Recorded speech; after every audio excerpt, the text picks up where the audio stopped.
huge amount.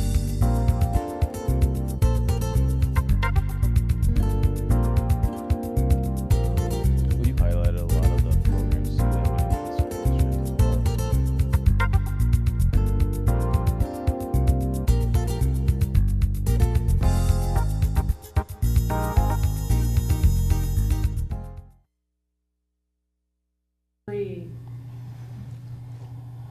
Welcome to Talk of the District. My name is Marguerite Reinberger. Assistant Superintendent Ray Queener, School Board Member Tom Lehman have invited two people to join us today. I don't think you're newly hired district employees, and this is why. There's supposed to be a hiring freeze. And I have to believe the district when they say there's a hiring freeze. So, gentlemen, please introduce our two guests. Sure. To my immediate left is Gary Horning, a longtime resident of West Lakeland, and Carrie Brockman, who is also a resident of West Lakeland. These are two of our volunteers that have been selected to help us work on our budget adjustments on the District Budget Adjustment Advisory Council.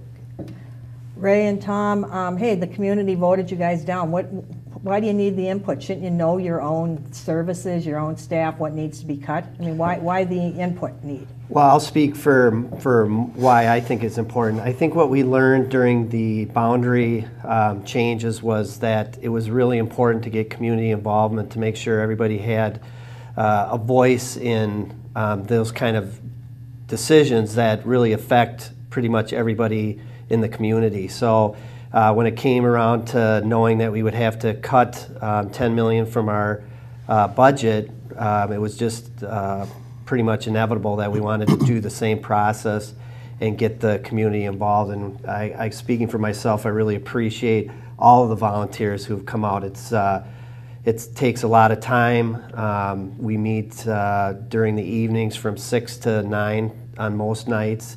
And What do you mean by most nights? Every week or every? It's been, I'd say almost every 2 weeks, if not sooner. There will be some Saturdays. So it's a commitment from not only ourselves but also the community, and we have not only community members but staff who are on it as well. It's about a 50-50 mix of community and staff members. So Well, I'll ask you two, either of you. Do you feel it's good representation from the community? We live in the community. We're not district employees. Knowing your new group, the committee you sit on, do you feel they are good representatives of who should be at the table? Yeah, I do. So.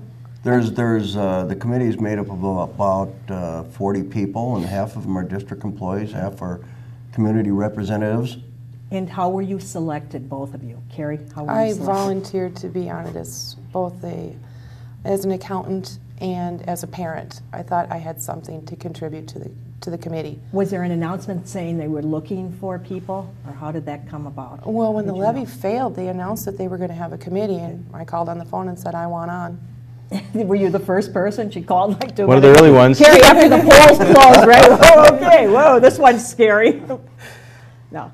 How about you, Gary? How'd you get involved? I was talking with Corey, and Corey mentioned that there was going to be an advisory committee made up of citizens, so I volunteered for it. But to answer one of your other questions, no, I did not see an official announcement go out by the district asking for volunteers. Was there, Ray? It was informal. The school board was asked to identify members of the community that they've come in contact with, and I had people that solicited me for an opportunity to serve, and so between those two things, we combined a group of people. So it wasn't a broad outreach, if you will, but we did use the same methodologies we did when we did the boundary changes.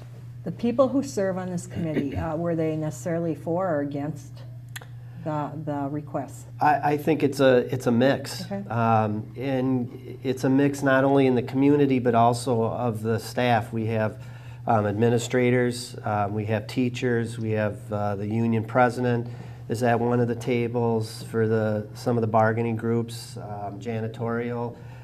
So it's a good mix, and it creates good conversation. And for me, that's what I'm looking for. I need the input from everyone. Tom, you're there. Right, I'm there. I'm the board liaison. Yes. We also have had other school board members there who show up, and mainly what we do on the school board is we kind of wander around and listen to the discussions at the table. And how long has this happened? I know it sounds like once a week, is that right? We started in November. Got it. Okay, and when will it end? Well, we have, I can talk about the process. Coming up on January 14th will be our next meeting. At that time, the group will work on kind of packaging a recommendation that we'll take out publicly. There's 2 community meetings scheduled for that information to be shared, January 17th and 24th. The locations and times are on our website. Then, after all the feedback is collected, the Budget Adjustment Committee will come back together on the 26th. They'll weigh that feedback, see if there's any changes they want to make to the recommendations, and then that's presented to the school board on February 2nd. The school board will debate and dialogue about those recommendations for about a month, and then on March 8th there'll be a formal action from the board on the 2012-13 budget adjustments. As community representatives, do you feel you have an equal say? How does it feel to be there? I think everybody has an equal say in Nice. what's been going on. Good. And one of the other things that I think a number of the people in the committee have done is taken the ideas and gone back and talked to members of the community. And Other within the- community, good. And get more ideas, and then we come back with more ideas, and the more people you talk to, the more ideas you get. Really good. I'm going to ask you, and this can be brief because we have hashed this over actually on this program, and I've hashed it over many times outside this program. Why do you think the request failed? I'll start with Gary. Why do I think the request failed? I think it was bad timing. In other words, the economy was not good. People were homes getting foreclosed. I think the request was too high. I think that if it would have been probably $200 per student instead of probably $500, it might have had a better chance of passing. And I think the communications to a certain segment of the population out there was lacking. Like what, for example? Well, as I was talking to Ryan Lager, the principal of the high school, I told him, I said that basically there's 2 segments to the population. You got those parents that have kids in school, and there's those that don't.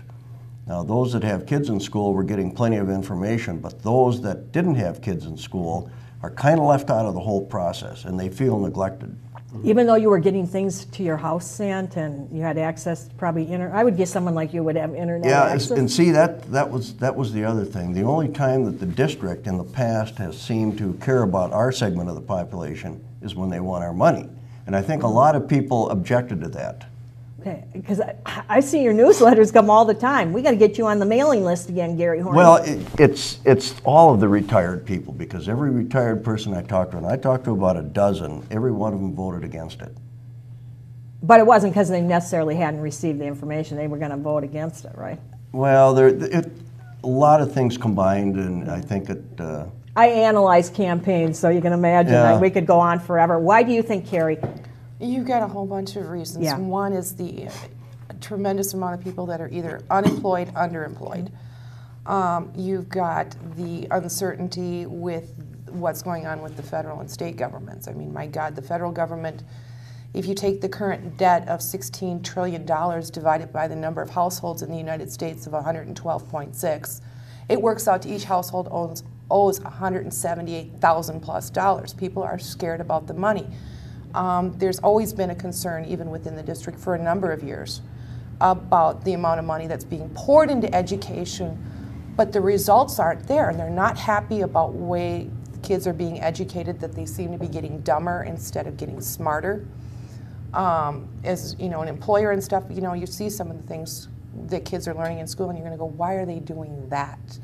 A number of people in the district are just plain old tired of giving the district money and not having anything for their results, and they think they're spending the money foolishly. Okay, I'm going to give these to, because I do forums all the Well, time. it's a mad, that's Yeah. what people No, think, no, it's no, the no. perception. And you know what? I needed to ask you guys this. This is why. Because if you had the specific, this is for sure it, then that always worries me, because then when you sit on a later committee and you make the decisions on what should be adjusted in a budget, that's dangerous. But you guys had multiple reasons that you'd heard in that, so I appreciated hearing that very much.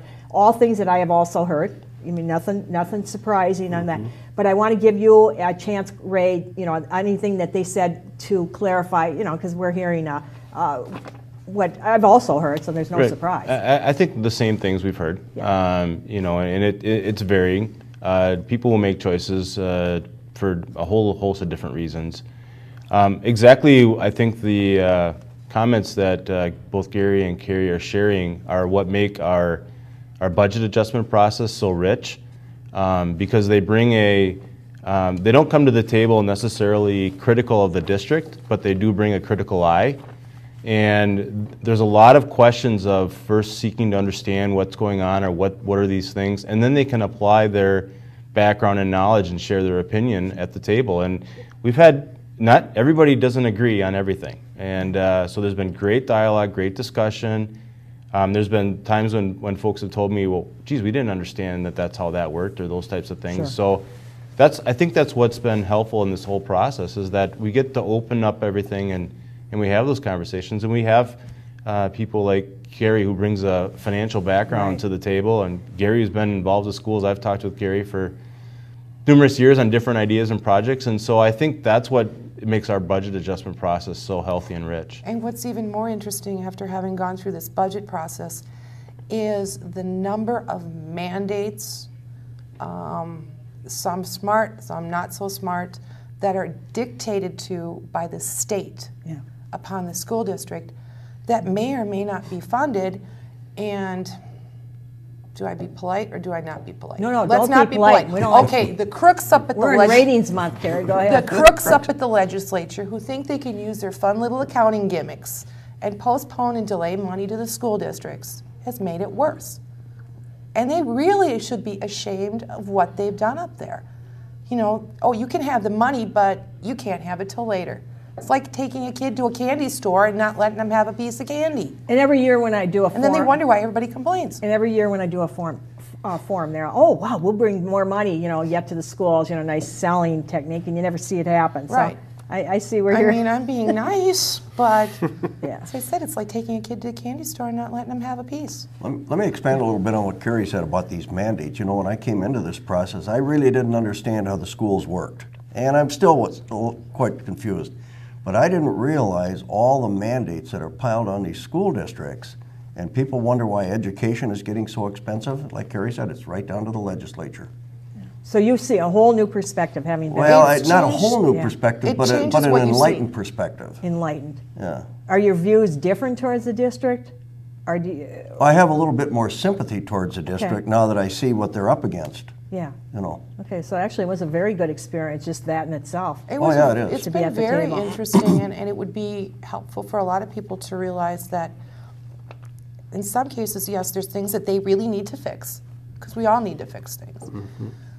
But there's a bigger problem with what's going on federal-wise, state-wise, and that they're telling them what they have to do, but not necessarily funding it, Has the which di- makes it tighter. For sure. Has the district been very forthcoming when you've asked for information to help you in your decisions and that on this committee? Have they been forthcoming in giving you the information?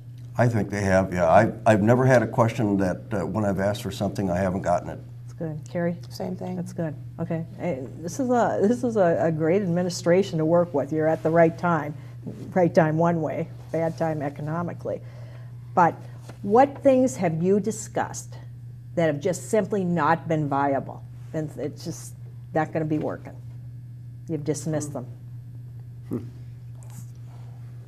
That we think we can't do because of legalities, or No, anything that's come up that you just said, oh, just not going to happen. Just there's been so strong of an opinion on your adjustment committee that it's just not going to be working. one of the things I brought up was the benefit package that the district employees get.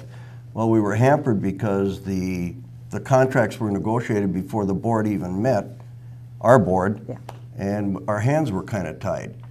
Plus, we had the fact that those benefits are affecting a lot of people that are on our committee, and of course they didn't agree to them. Yeah. They didn't want to talk about them. So that was one of the issues. Margo, let me add a little bit about the process for those that maybe haven't attended a meeting. We started off with well over 200 ideas that were put on the table, and what we asked the committee to do is Who gave you the ideas, Ray, just to make sure? Everyone. Okay. We've got them from staff, from residents. We got them online through email, telephone calls.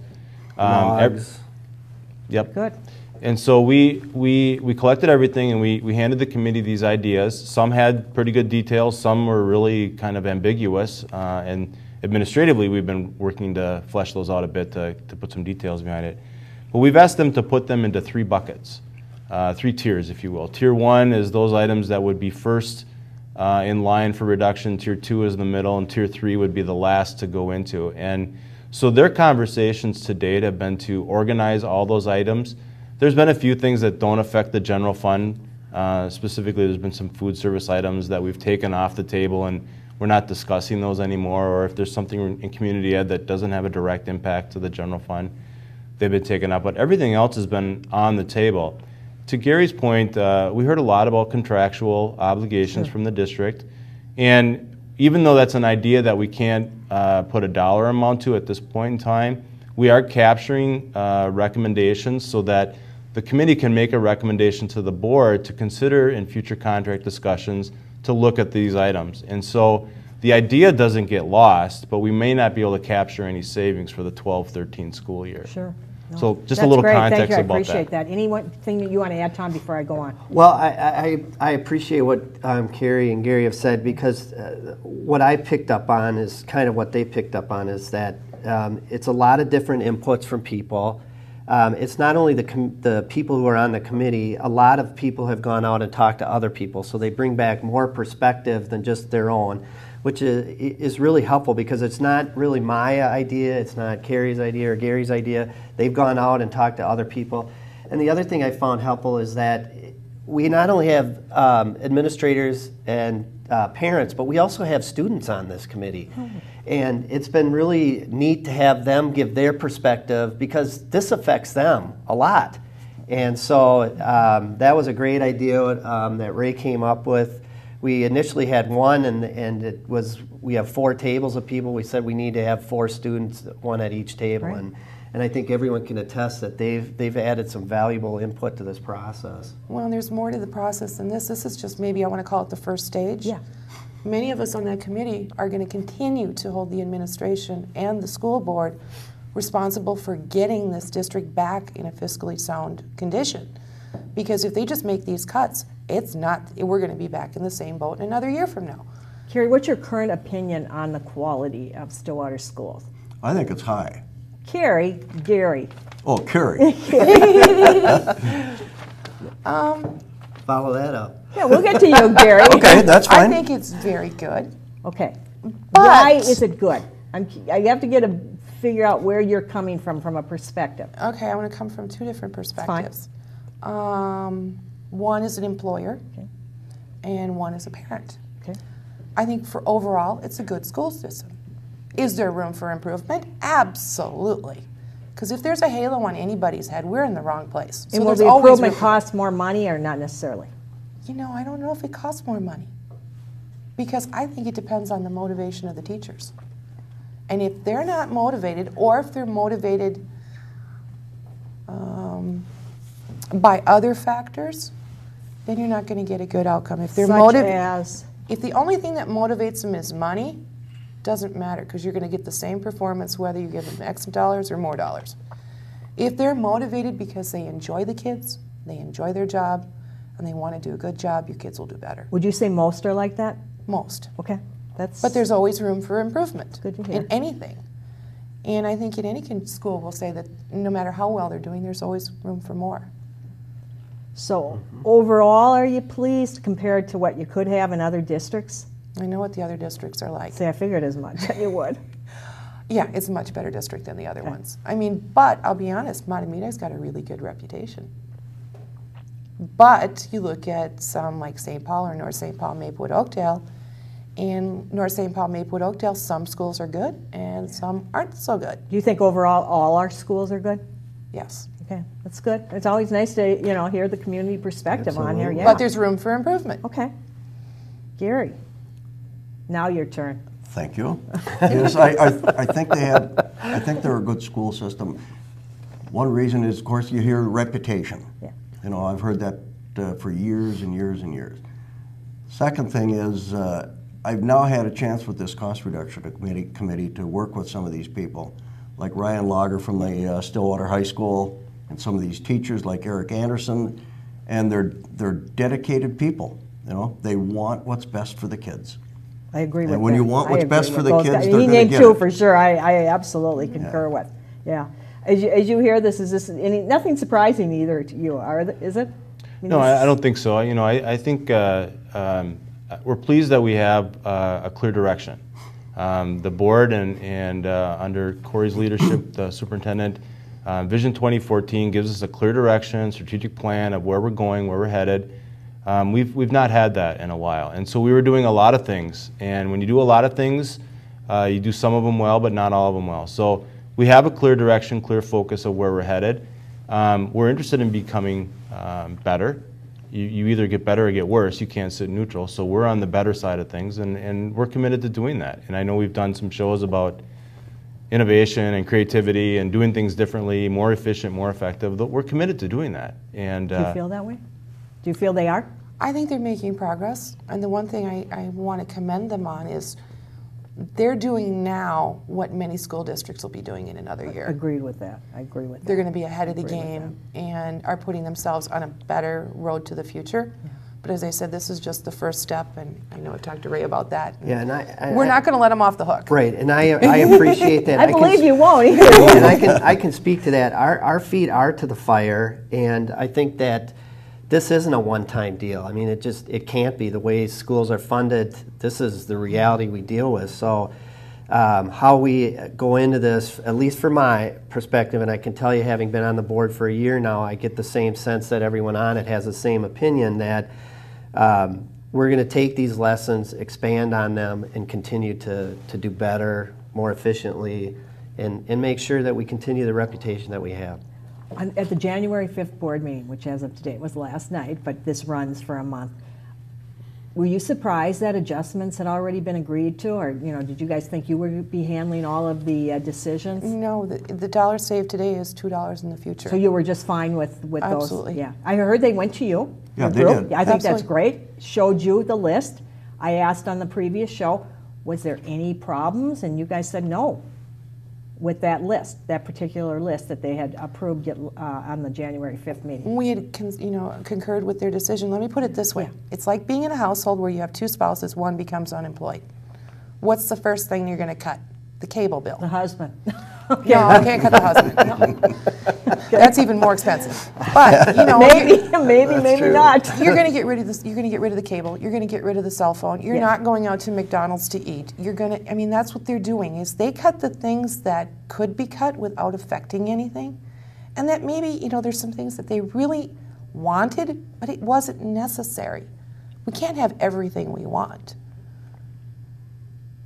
Will you come back later at some point and tell us, how they're doing? Because I mean, it sounds like this is an ongoing, and you've been watching them for a long time, haven't you? I'd love to come back. Yeah, just months out and just say, hey, look, looking back, they've achieved what they want. Because I think that's really important for viewers to know. Because you guys are very strong opinions, and I appreciate obviously strong opinions. What would you recommend they do right now as they go forward? When you guys finish, what do you want them to do to get more community input? To continue to talk to members of the community, in both the student population, the teacher population, the taxpayer population. They need to go out and talk to some of these businesses, because businesses are very good at cutting costs and making things more efficient. And in reality, the businesses are footing, as much as the taxpayers say they're footing the bill, the big bill is footed by the commercial properties.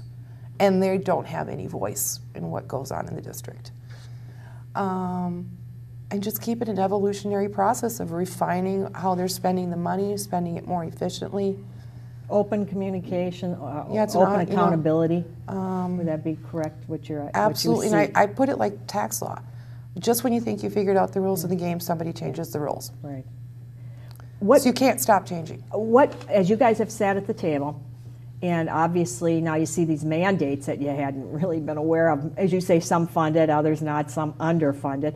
What other misconceptions does the public hold about the district that you can say unequivocally, you know what, this was a misperception? I've seen other. Is there anything?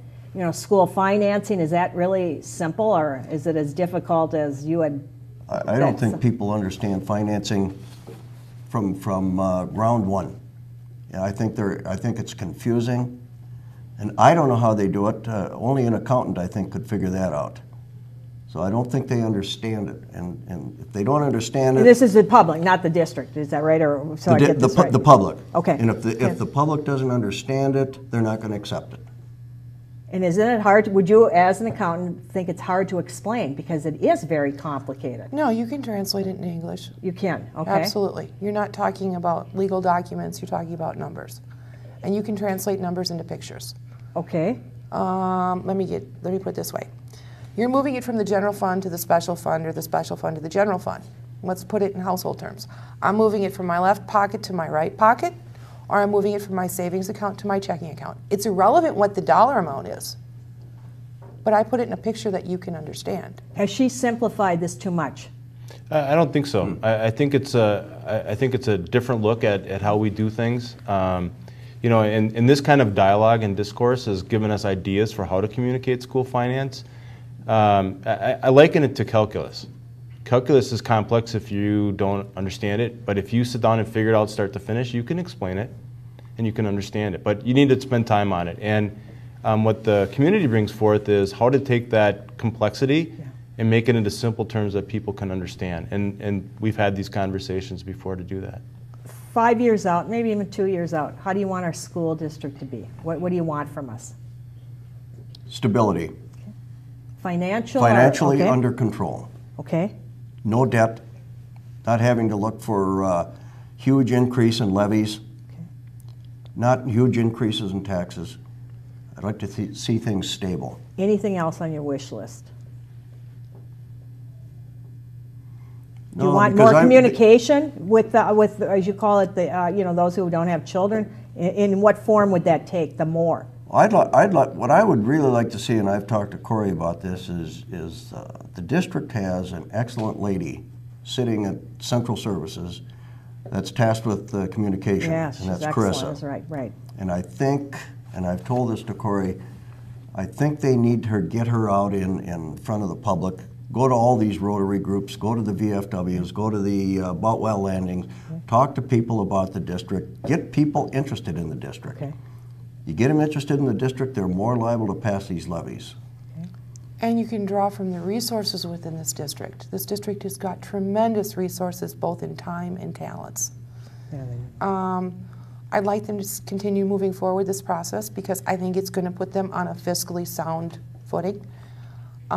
This is really crazy. I'd like to see this process taken to the legislature and they can clean house at the legislature. After having That's a gone, wish list, Terry isn't it? that's a wish list. Whoa, yeah, I mean, that's it a- is. After having gone through it, if they sat and did what we did for the district, and we're not done by any means, and it's going to Right. be painful, and it's not going to be pretty. But if they did that by departments up at the state, my God, the strides that we could make financially would be tremendous. I'm gonna let you have closing words on this here. It's been a good process. Yeah. I found it very eye-opening. I think whether you were in favor of the levy or against the levy, I think we all have the same opinion that really the problem here is the legislature is not adequately funding schools. It shouldn't be on the backs of taxpayers. We as a district shouldn't have to try to fund things through our taxpayers. That's the responsibility of the state. And they seem to want to kick that can down the road, and here we all are trying to figure out their problems. Thank you, Carrie, Gary, of course, Ray and Tom, and thank you for joining us. Thank you. You gotta admit, you got out a lot. Not a shy wallflower. Shake back, Gary. I knew. I was